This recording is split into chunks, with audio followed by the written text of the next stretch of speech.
Hi అండి, welcome back to my channel Satya Ravi Telugu vlogs.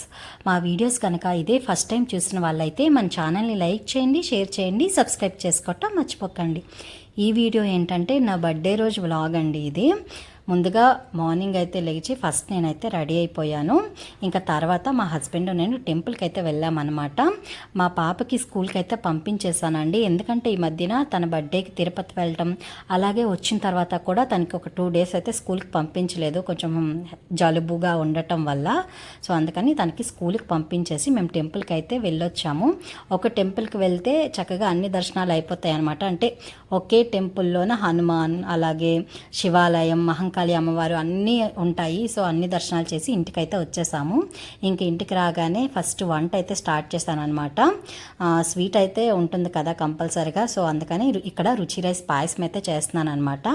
Already రుచి రైస్ని ఒక విజిల్కి కుక్కర్లో అయితే పెట్టేశాను. ఇంకో పక్క పాలని కూడా మరగబెట్టేశాను. అలాగే కొన్ని డ్రై ఫ్రూట్స్ని నేతిలో ఫ్రై చేసి అయితే పక్కన పెట్టుకున్నాను అనమాట. పాలు మంచిగా మరిగిన తర్వాత ఆల్రెడీ ఉడకపెట్టుకున్న రుచి రైస్ని అందులో వేసి మరిగించుకోవాలి. సో రుచి రైస్ అయితే ఒక పక్క మరుగుతుంది. ఇంకా ఇంతట్లోగా వెజ్ బిర్యానీ చేద్దామని వెజిటేబుల్స్ అన్నీ కట్ చేసుకున్నాను అనమాట. సో నాన్ వెజ్ అయితే ఉండట్లేదు, ఎందుకంటే నా బర్త్డే శుక్రవారం పడింది. సో శుక్రవారం కదా, అది కూడా శ్రావణ మాసం, అందుకని నాన్ వెజ్ అయితే ఏం ప్రిపేర్ చేయట్లేదు అనమాట. లేకపోతే బర్త్డేస్ అనగానే కంపల్సరీగా నాన్ వెజ్ అయితే ఉంటాయి మాకు, కానీ ఈసారి అయితే వండట్లేదు. అందుకని వెజిటేబుల్ బిర్యానీ అయితే చేస్తున్నాను. అలాగే ఎక్కువ రెసిపీస్ కూడా నేనేం చేయట్లేదండి, ఏదో జస్ట్ సింపుల్గా అయితే చేస్తున్నాను. అలాగే మా పాపకి లంచ్ బాక్స్ కూడా ఇవ్వాలి. సో తనకి కూడాను ఈసారి వెజ్ బిర్యానీ పెడతానమాట. స్కూల్లో అయితే అట్లీస్ట్ టీచర్ దగ్గర భయంకైనా తింటుంది, ఇంట్లో అయితే అస్సలు ఆ వెజిటేబుల్స్ అవి ఏమీ తినదు. సో అందుకని ఒక పక్క వెజిటేబుల్స్ అని అక్కడ కట్ చేసి పెట్టుకుంటున్నాను. అలాగే ఇక్కడ ఆల్మోస్ట్ రుచి రైస్ అయితే అయిపోయింది. ఇలా కొంచెం దగ్గరికి అవ్వగానే ఆల్రెడీ మనం ఫ్రై చేసుకున్న డ్రై ఫ్రూట్స్ని అందులో వేసి మిల్క్ మేడ్ని కూడా యాడ్ చేసుకోవాలి. మిల్క్ మేడ్ యాడ్ చేసుకుంటే టేస్ట్ అనేది బాగుంటుంది. సో ఆల్రెడీ నేను మిల్క్ మేడ్ని యాడ్ చేశాను. సో ఆ వీడియో అయితే మిస్ అయింది. ఇలా మిల్క్ మేడ్ని కూడా లాస్ట్లో యాడ్ చేసుకొని మనకి తగ్గట్టు షుగర్ని యాడ్ చేసుకుంటే రుచి రైస్ అయితే రెడీ అయిపోతుంది. రుచి రైస్ అయిపోయిన తర్వాత ఇక్కడ నేను వెజ్ బిర్యానీకి మసాలా అన్నీ కుక్కర్లో అయితే వేసాను అనమాట. కుక్కర్లోనే ప్రిపేర్ చేస్తున్నాను. సో ఎందుకంటే టైం కూడా లేదు. మేము టెంపుల్కి వెళ్ళి వచ్చేసరికి 11:30 ఇలా అయిపోయింది. సో మా పాపకు కూడా లంచ్ ఇవ్వాలని చెప్పాను కదా. సో కుక్కర్లో అయితే త్వరగా అవుతుంది అనేసి కుక్కర్లోనే పోపు పెట్టేశాను. ముందుగా మసాలా సామాన్లన్నీ వేసుకొని తర్వాత మనకి నచ్చిన వెజిటేబుల్స్ అన్నీ యాడ్ చేసుకోవాలి. ఇక్కడ నేను స్వీట్ కార్న్ గింజల్ని కూడా వేసాను, టేస్ట్ బాగుంటుంది అవి వేస్తే. అలాగే మిల్ మేకర్, బీన్స్, ఆలు, క్యారెట్ అన్నీ వేసి ఇలా చక్కగా ఫ్రై చేసుకుంటున్నాను. తర్వాత ఆల్రెడీ ఒక 1/2 hour పాటు నానబెట్టుకున్న బాస్మతి రైస్ని ఆ వెజిటేబుల్స్లో మిక్స్ చేసేసి మన తగ్గట్టు సాల్ట్ని యాడ్ చేసేసి ఒక 2 విజిల్స్ పెట్టుకుంటే బిర్యానీ అయితే రెడీ అయిపోతుంది. అలాగే బిర్యానీ రెడీ అయ్యేలోగా నేను ఇక్కడ రైతాని ప్రిపేర్ చేశాను. అలాగే అక్కడ స్టవ్ని, ప్లాట్ఫామ్ని కూడా మొత్తం అంతా క్లీన్ చేసేసాను అనమాట. ఇవన్నీ చేసేలోగా ఇంక ఇక్కడ 2 విజిల్స్ అయితే వచ్చేసాయి. 2 విజిల్స్కే మనం స్టవ్ అయితే బంద్ చేసేయాలి. అప్పుడే చక్కగా ఆ బాస్మతి రైస్ అనేది 2 విజిల్స్ కుక్ అయిపోతుంది. మనకి పర్ఫెక్ట్గా బిర్యానీ కూడా కుక్ అవుతుందన్నమాట. కుక్కర్లో ఉన్న ప్రెషర్ అంతా పోయిన తర్వాత కుక్కర్ మూత ఓపెన్ చేసి ఇంకా సర్వ్ చేసేసుకోవటమే. నేను మా పాపకి లంచ్ బాక్స్ కూడా ప్యాక్ చేసేసాను అనమాట. సో ఇప్పుడు తనకి లంచ్ అయితే ఇవ్వటానికి వెళ్ళాలి. ఇంకా మా హస్బెండ్ నేను కలిసి లంచ్ ఇవ్వటానికైతే వెళ్తాము.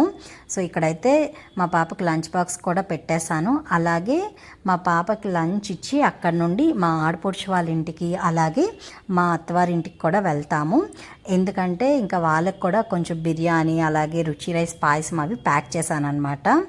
సో ఇంతలోగా మా హస్బెండ్ రుచి రైస్ పాయసం అయితే తింటున్నారు. సో చాలా బాగా కుదిరిందని అయితే చెప్పారు. ఇంకా ఇవన్నీ ఇచ్చేసి వచ్చిన తర్వాత మేము లంచ్ అయితే చేయాలన్నమాట. ఇంకా మా ఇద్దరం అయితే రెడీ అయిపోయాము. అలాగే మా పాపకి లంచ్ బ్యాగ్ రెడీ అయిపోయింది. అలాగే వాళ్ళ ఇంటికి కూడాను బాక్సెస్ అయితే రెడీ చేసేసాను. ఇంకా ఇప్పుడు వెళ్ళి ఇవ్వడమేని.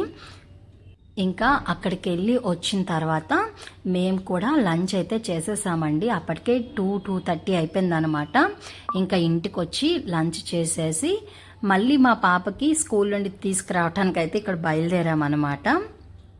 ఇక్కడ తనకి పికప్ చేసుకోవటానికైతే బయలుదేరామన్నమాట. ఇంకా తనకి స్కూల్ నుండి అయితే తెచ్చేసాము. ఇక్కడ తనకి స్కూల్ నుండి తెచ్చేసిన తర్వాత ఇంకా తను డ్రెస్ చేంజ్ అది చేసేసుకొని ఫ్రెష్ అయిన తర్వాత మళ్ళీ మేము బయటకైతే బయలుదేరాము. నాకు సర్ప్రైజ్ ఇవ్వటానికి, నాకు కేక్ కొనడానికి నన్నే వీళ్ళు తీసుకెళ్తున్నారనమాట. సో అదనమాట నా బర్త్డే సర్ప్రైజు. సో ఇంకా నేను కూడా ఇంకా బయలుదేరాను అనమాట వాళ్ళతో పాటు కేక్ కొనడానికి.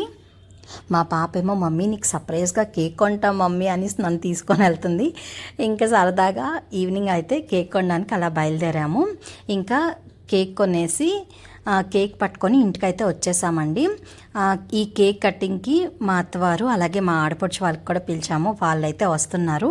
సో వాళ్ళు వచ్చేలోగా నేను ఇంకా ఇవన్నీ సర్దాను అనమాట. అరేంజ్మెంట్స్ అవి చేశాను. ఏవో బిస్కెట్స్ అలాగే చాక్లెట్స్, కేక్ అలాగే మిక్చర్ ఇవన్నీ అయితే టేబుల్ మీద అయితే అరేంజ్ చేసుకున్నాను. ఇంకా వాళ్ళు వస్తే కేక్ కటింగ్ అది చేద్దామని అయితే వెయిట్ చేస్తున్నాము. ఇక్కడ యాక్చువల్గా ముందైతే ఈ కేక్ కటింగ్ అది అనేసి అయితే అనుకోలేదు. ఇంకా ఈవినింగ్ మా పాప అయితే ఒప్పుకోలేదు, ఎలాగైనా మమ్మీతో కేక్ కట్ చేపిద్దాము అనేసి, పిల్లలకి సరదా కదా. సో ఇంకా కేక్ అయితే తీసుకొని వచ్చాము.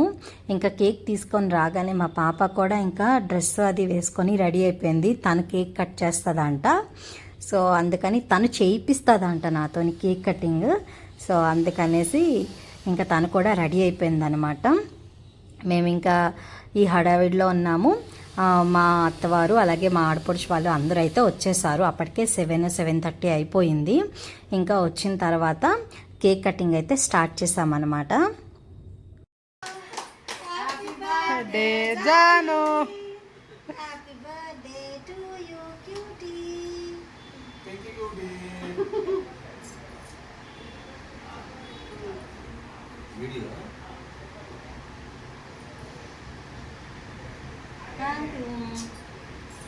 Happy birthday to you.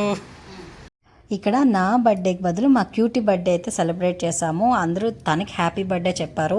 వాళ్ళ నానమ్మ, తాత, వాళ్ళ అత్త, వాళ్ళ డాడీ అందరూ తనకే సపోర్ట్ అనమాట. సో హ్యాపీ బర్త్డే జాను అని పాడుతున్నారు. సో ఇంకా సరదాగా కేక్ కటింగ్ అయితే మాత్రం బాగా అయిపోయింది. కేక్ కటింగ్ అయ్యాక ఇంకా మా క్యూటీ అందరికీ కేక్ అయితే తినిపించేస్తుంది అనమాట.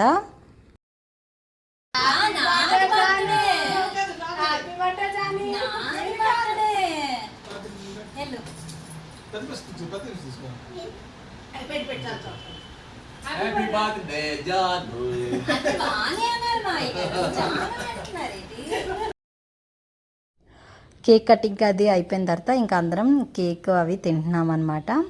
కేక్ అది తిన్న తర్వాత ఇంకా మా పాప డ్యాన్స్ అయితే స్టార్ట్ చేసింది. కాసేపు డ్యాన్స్ వేసిందనమాట. ఇంకా పాటలు అవి పెట్టుకొని ఇంకా వీళ్ళందరూ కూడా రావటం చాలా బాగా అనిపించింది అనమాట. ఆ కేక్ కటింగ్ టైంకి మా పాపకైతే ఇంకా ఇలాంటి పార్టీస్, కేక్ కటింగ్స్, డ్యాన్స్లు భలే సరదా. ఇంకా తనైతే మా అందరికన్నా బాగా ఎంజాయ్ చేసింది. అనుకోకుండా ఈ కేక్ కటింగ్ అవటం వల్ల అందరూ రావడం, కేక్ కటింగ్ అలాగే మా పాప తరతి డ్యాన్స్, తన మాటలు, మొత్తానికి ఈవినింగ్ అయితే చక్కగా టైంపాస్ అయితే చేసేసాము. సో చాలా బాగా ఎంజాయ్ చేశాను నేనైతే నా బర్త్డేని. ఫైనల్గా బర్త్డే అయితే ఇలా జరిగింది. ఇంకా తర్వాత ఇంకా మా వాచ్మెన్ వాళ్ళకి కూడాను కొంచెం కేక్ ఇవి ఇచ్చేసానమాట. ఫైనల్గా బర్త్డే అయితే ఇలా సెలబ్రేట్ చేసుకున్నాం సింపుల్గా. సో వీడియో అయితే ఇంతేని. మీకు కూడా ఈ వీడియో నచ్చినట్లయితే మన ఛానల్ని లైక్ చేయండి, షేర్ చేయండి, సబ్స్క్రైబ్ చేసుకోవటం మర్చిపోకండి. Thank you for watching.